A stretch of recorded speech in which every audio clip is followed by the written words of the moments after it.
E desde o começo que você começou na política, você já foi bem prodígio, teve uma projeção muito incrível. Você se decepcionou mais do que você imaginava? Ou não? Você ainda está com esperança? Não, eu acho que... Vamos lá. Teve uma primeira decepção com... Eu acho que eu me decepcionei muito menos do que outros que entraram no primeiro mandato, porque eu já frequentava, assim, há 2 anos já a Câmara, por causa do impeachment, que eu ia lá virar voto de deputado, encher o saco, botar celular na cara dos caras pra perguntar como é que ia votar e tal. Já sabia mais ou menos como funcionava.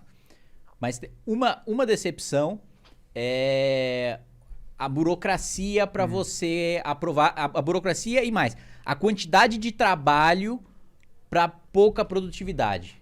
Vou dar uma pequena... Peço 5 minutos do Master Podcast para dar uma aula de regimento interno da Câmara dos Deputados. Boa, manda. Regimento interno da Câmara dos Deputados. Como é que funciona uma sessão da Câmara dos Deputados? É o seguinte, a sessão começa assim. Vai lá, o presidente da Câmara em pé, obrigatoriamente, diz o regimento, levanta, põe a mão na Bíblia. Sob a proteção de Deus, em nome do povo brasileiro, nós declaramos aberta essa sessão e iniciamos os nossos trabalhos. Todo mundo senta, vai lá, sentou, começou a reunião, vai iniciar a discussão do projeto 6726 de 2010 do deputado Vinheteiro. Começou a discussão, como é que vai ser? 3 deputados a favor, 3 deputados contra, aí você tem um requerimento por 5 minutos cada um. Então vamos lá, já foram 5 minutos, 15, meia hora. Aí, cada líder partidário vai ter 5 minutos também para falar o posicionamento, fazer a comunicação de liderança, que a gente chama, o tempo de líder. Várias vezes vocês vão ver na TV Câmara, presidente, tempo de líder, presidente, tempo de líder, presidente, tempo de líder, né? O que diz o regimento da Câmara? Líder partidário pode utilizar 5 minutos em média, assim, no momento da sessão que ele quiser. Então, a gente está falando de um país que tem ali uns 13 partidos com representação na Câmara dos Deputados com liderança, até mais, 20. 20 vezes 5 já dá mais 100 minutos, 1 hora, 40 minutos, 2 horas só de discussão. Aí você tem um requerimento para encerramento de discussão. O requerimento fala 5 minutos um a favor, 5 minutos um contra, todos os líderes partidários vão orientar, já deu mais 1 hora. Aí você vota esse requerimento para encerrar a discussão. Para votar, a maioria das votações, a regra das votações é ser votação simbólica, né? Então, como que é a votação simbólica? Todos aqueles que concordam permanecem como se encontra, aprovado. Todo mundo ficou parado, aprovou. Só que você tem um instrumento que é a verificação, que é depois que foi votado, você fala, verificação, presidente, você pede para que cada deputado coloque a digital e vote nominalmente, né? A votação nominal que a gente fala. E aí, desse requerimento de encerramento de discussão, você tem a votação nominal. Teve a votação nominal. Você só pode pedir votação nominal de 1 em 1 hora, que é esse período que a gente chama de interstício. Só que aí, o que acontece? Você tem um requerimento para quebra de interstício, para você pedir, para poder pedir verificação em menos de 1 hora. Então, o que você faz? Requerimento pedindo quebra de interstício. E aí, fala 5 minutos um, fala 5 minutos outro, fala todos os líderes partidários, volta o requerimento de quebra de interstício. Às vezes é até rejeitado, só que até ser rejeitado já deu 1 hora. Aí o cara já pede verificação.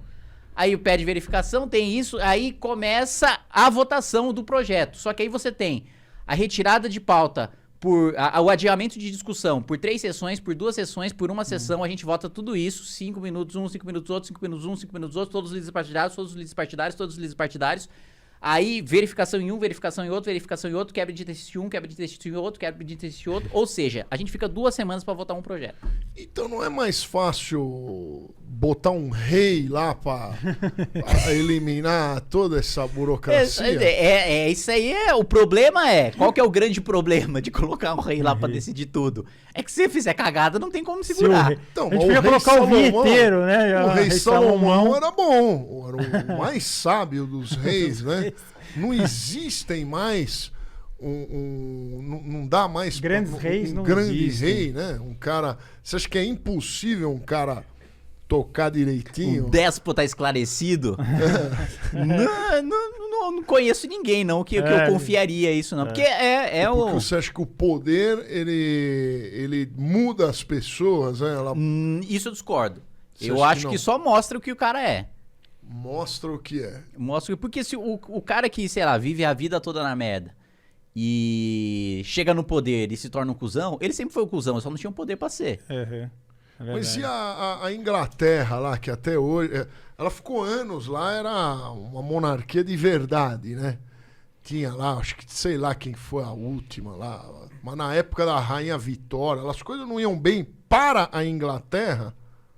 Não, na época Para a Inglaterra. em que você tinha a nobreza e que fazia o papel de parlamento. Ou ela não fazia nada? Não, Aí fazia. Fazia alguma coisa? Fazia, governava. Só que tinha, na época pré-revoluções burguesas, né? O que você tinha era a nobreza fazia o papel do que hoje faz o parlamento, né? É. Que era segurar o poder do monarca. Tanto que, aliás, a origem da palavra primeiro-ministro, né? Ministro, o que é? A mão do rei. A etimologia da palavra ministro é mão do rei. E o que é o primeiro-ministro? Eu não vou me lembrar exatamente a história, né? Mas o primeiro-ministro surgiu quando um rei que era de outro país assumiu o trono e não sabia falar a língua nativa. E aí, para se comunicar com a nobreza, ele tinha um cara que sabia falar as duas línguas.